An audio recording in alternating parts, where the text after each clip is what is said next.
ওকে, আজকে তোমাদের প্রজেক্টের ক্লাস শুরু করব, ঠিক আছে। তো আমরা যে প্রজেক্টটা করব সেই প্রজেক্টটা সম্বন্ধে আগে একটু জেনে নিই কী ধরনের কাজ হবে। প্রজেক্টটা একটা অলরেডি আছে, সেই প্রজেক্টটার একটা ভিউ দেখিয়ে দিই, তারপরে আমরা ওপেন করব। ধরুন ভিজুয়াল বেসিকের আমার স্টুডেন্ট বলে একটা প্রজেক্ট আছে, প্রজেক্টের নাম দিয়েছিলাম ইনফরমেশান বা স্টুডেন্ট, এরকম স্টুডেন্ট ম্যানেজমেন্ট সিস্টেম এরকম কিছু একটা নাম। তো এটাকে রান করি, রান করলে এরকম একটা ফর্ম ওপেন হলো, প্রজেক্টের ইন্টারফেস ওপেন হলো। এই ছবিটা আমরা চেঞ্জ করতে পারি, যে কোনো দিতে পারি, ঠিক আছে। তখন এটা দেওয়া ছিল বলে এটা আছে।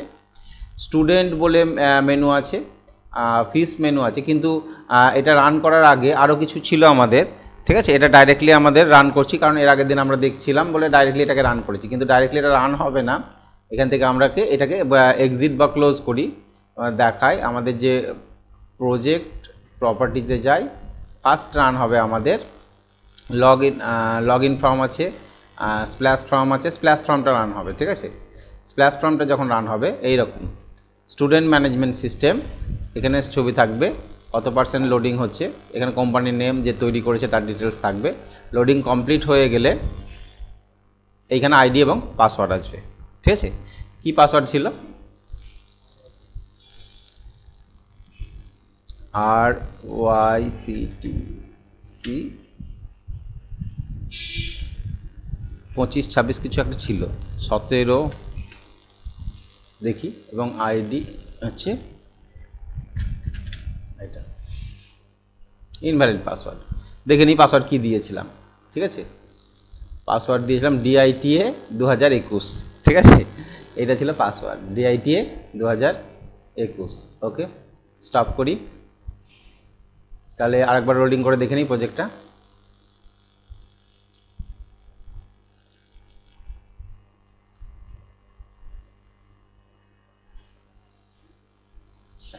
এটা ছিল RYCTC।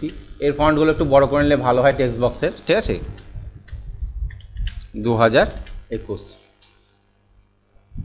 2021 এসছে, আসেনি, নাম লক হয়ে আছে। আচ্ছা, DITA 2021। ওকে, এবার এই ফর্মটা খুলবে, ঠিক আছে, প্রজেক্টের সিস্টেম অনুযায়ী, মানে পাসওয়ার্ড দিয়ে তবে খুলতে পারবে। স্টুডেন্টে গিয়ে আমরা নিউ অ্যাডমিশান, ল্যাটার অ্যাডমিশান এরকম অনেক কিছু মেনু দেখতে পাচ্ছি। আমরা নিউ অ্যাডমিশানের কাজটা করব, তারপরে আমরা ফিস এবং প্রিন্ট রিলেটেড কাজগুলো করব, ঠিক আছে। ওকে, তো ফার্স্ট মেন যে জিনিসটা আমাদেরকে নিউ অ্যাডমিশানে যখন ক্লিক করব তখন কি হবে, আমাদের একটা অ্যাডমিশান ফর্ম ওপেন হবে, ঠিক আছে।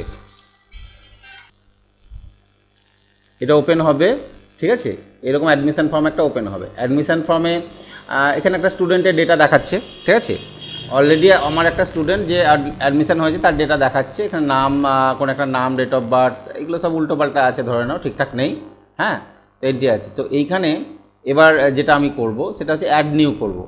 অ্যাড নিউ করলে এখানে আমার একটা রেজিস্ট্রেশন নাম্বার অটো জেনারেট হবে, নতুন স্টুডেন্ট যখন অ্যাড নিব। তাহলে অ্যাড নিউয়ে ক্লিক করলাম, মেসেজ এলো অ্যাড নিউ স্টুডেন্ট, ইয়েস। এবার সেশন, কত সেশনের তুমি ভর্তি নেবে স্টুডেন্টটাকে, আমাদের তো একটা সেশন থাকে। আমার ধরে নাও এখন 2025 বা 27 নম্বর সেশন বা 28 নম্বর সেশন চলছে। তাহলে আমি বললাম এটা আমার সেশন হচ্ছে 27 নম্বর সেশন চলছে, ঠিক আছে, এখন 27 নম্বর সেশন। ওকে, তাহলে ওকে করলাম। তাহলে এখানে অটোমেটিক 27 সেশন অনুযায়ী একটা রেজিস্ট্রেশন নাম্বার জেনারেট হয়ে গেল, ঠিক আছে, ইউনিক রেজিস্ট্রেশন নাম্বার। এর কোর্স, কোন কোর্সে ভর্তি হবে, বিভিন্ন কোর্স যেগুলো এখানে করানো হয় সেই কোর্সের নাম এখান থেকে সিলেক্ট করলাম, এবং স্টুডেন্টের নাম কিছু একটা দিলাম আমি এখানে।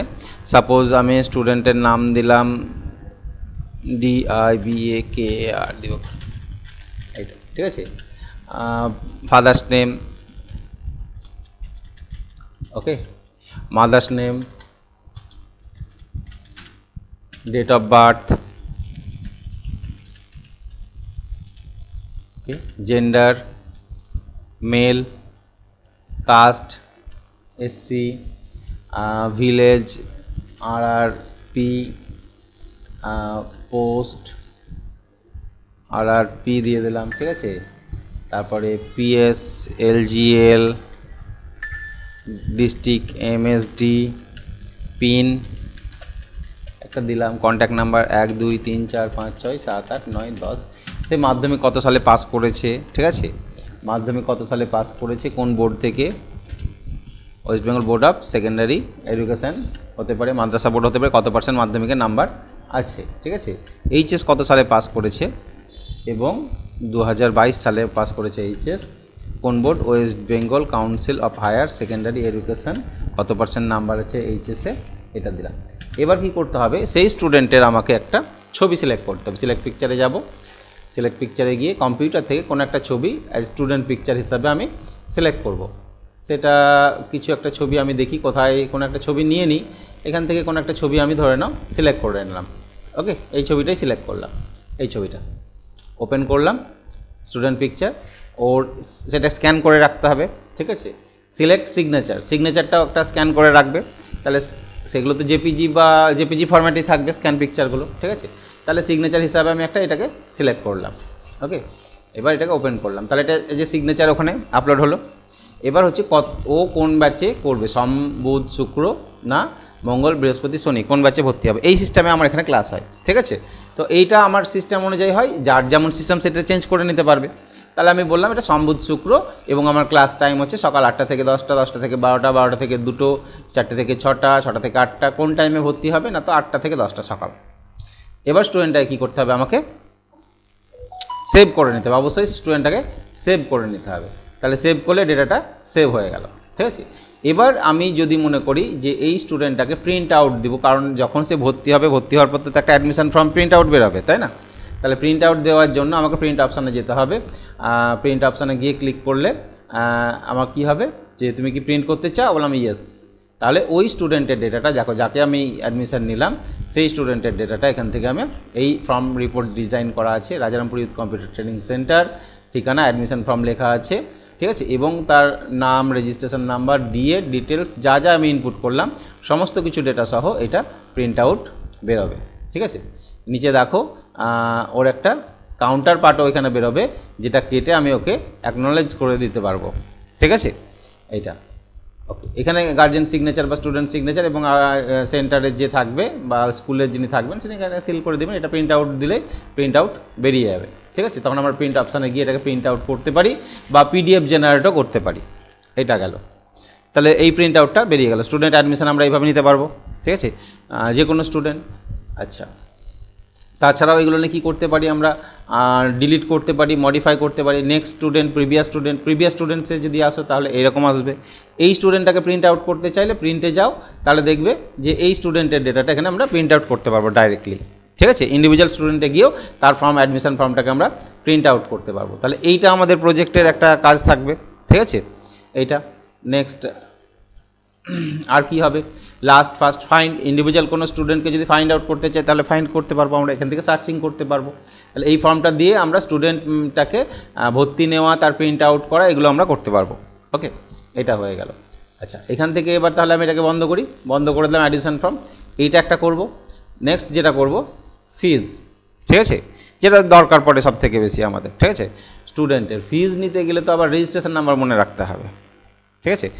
ওটা কত হলো, এখন যেটা করলাম রেজিস্ট্রেশন নাম্বার কত হলো, 27/11/2025। ওকে, তাহলে ফিজ পেমেন্টে যাব। ফিজ পেমেন্টে গিয়ে এখানে কোনো একজন স্টুডেন্টের দেওয়া আছে, আমি পে ফিস অপশানে এখানে ক্লিক করলাম। পে ফিসে ক্লিক করলে আমি এখানে তার রেজিস্ট্রেশন নাম্বারটা দিয়ে দেখি স্টুডেন্ট ডেটাটা আসছে কিনা, ঠিক আছে। 27/11/2025। ওকে, ঠিকঠাক লিখলাম না ভুল লিখলাম, ভুল লিখেছি মনে নাকি, দেখি। আচ্ছা, 27/11/2025 এইরকমই মনে থাকার কথা না, আসছে না, এসছে। আচ্ছা, এসছে। ওখানে প্রথমত কোনো কারণবশত সার্চ করে পাইনি, পরে এটা পেয়েছে, এটা এই নামটাই ছিল মানে স্টুডেন্টটার, ঠিক আছে।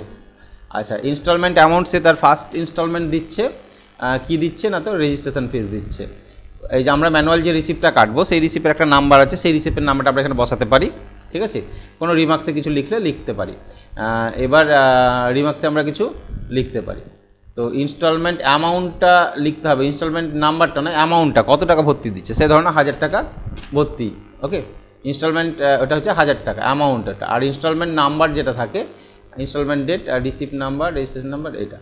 আচ্ছা সেভ করি, সেভ হলো। তো প্রিন্ট আউট যদি করি এই স্টুডেন্টের ডেটাটা কি প্রিন্ট আউট আসবে, ঠিক আছে। এই স্টুডেন্টের প্রিন্ট আউট যদি করি, এইখানে যে প্রিন্ট আউটের রিপোর্টিংটা করা হয়েছে এটা হচ্ছে স্টুডেন্টের একটা আই কার্ড তো জেনারেট করতে হবে আমাকে, ঠিক আছে, আইডেন্টি কার্ড। তাহলে ওর আইডেন্টি কার্ডের জন্য এই রিপোর্টটা করা হয়েছে। আইডেন্টি কার্ডে কী তথ্য থাকবে, সেন্টারের নাম থাকবে, আই কার্ড লেখা থাকবে এবং সেন্টারের ডিটেলস এগুলো লেখা থাকবে। এটা হচ্ছে তার আই কার্ড, আইডেন্টি কার্ড, কখন কোন ব্যাচে পড়ছে এইটুকুটা থাকলে হবে।